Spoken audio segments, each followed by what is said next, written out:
Tonight, President Trump is threatening to pull Todd Blanche's attorney general nomination, at least for now, because he doesn't have the votes on a Senate committee to confirm his pick. In a Truth Social post, the president says he has no objection to temporarily withdrawing Blanche's name until Republican holdouts, Senators Cornyn and Thom Tillis, are out of office.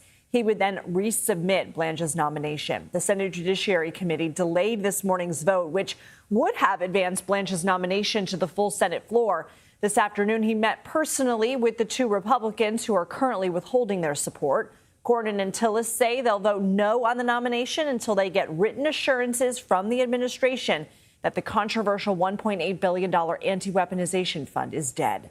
That's basically it, yeah. And it's what he testified to under oath. So it's not like this is something new and different. And it causes me concern if they don't want to put it in writing. What we said in the hearing is what we're consistent with. We just want to end the fund. And this is not about Blanche. Blanche is negotiating in good faith.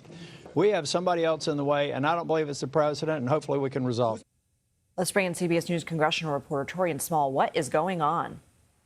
Yeah, Lindsay, I think it's notable the fact that just moments ago we saw a meeting between Todd Blanche, Cornyn, and Thom Tillis happen off campus that, according to sources, was pretty substantive. It lasted for about 45 minutes. And even though we're not necessarily getting a readout that would suggest we are close to a deal, this is indication that things have become a bit less tense and they are moving in a direction that's closer to a resolution that those two senators want. I think the underlining issue, though, is whether or not they can get those written assurances. And that's been what both senators have maintained since the start of this confirmation process. This isn't necessarily a surprise. Even during Blanche's nomination before the panel, or confirmation hearing before the panel, he underscored that his biggest concern was that the DOJ would reverse course after he was installed into that position permanently. And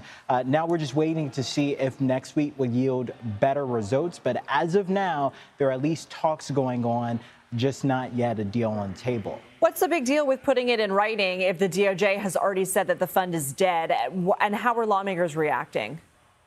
Yeah, I think the biggest concern, especially for these outgoing senators, Tillis is retiring. Cornyn lost his primary race. So I think leaving, they don't want a situation where they were promised these things and won't be able to hold the government official accountable for not following up on that promise. But I think the biggest issue has been President Trump. This has gone from backdoor negotiations to this public threat from the president saying he'll just hold the confirmation or nomination until the next congressional term when Tillis and Cornyn will be out. This is actually what Cornyn had to say about that threat from the president earlier.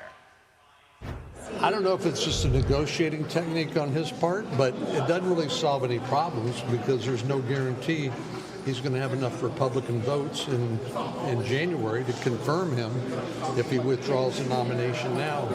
I think we just ought to sit down and try to solve the problem. That's what we've been trying to do at DOJ, and we thought we were really close until now the president has basically blown that up. Yeah, Cornyn there deeply unmoved by the president's words. But I got to point out what Senator Tillis said, because I found this pretty striking. He said that the president is moving because he's bullish on the outcome of the November midterms. But Republicans hold this really tight majority here on the Senate side, could potentially lose that majority in the House. So he's saying he's not too sure if Republicans could pick up those victories in order for the president to continue projecting this confidence he has about potentially withdrawing this nomination just to put it back on the table in the next session. Taurean Small, thank you.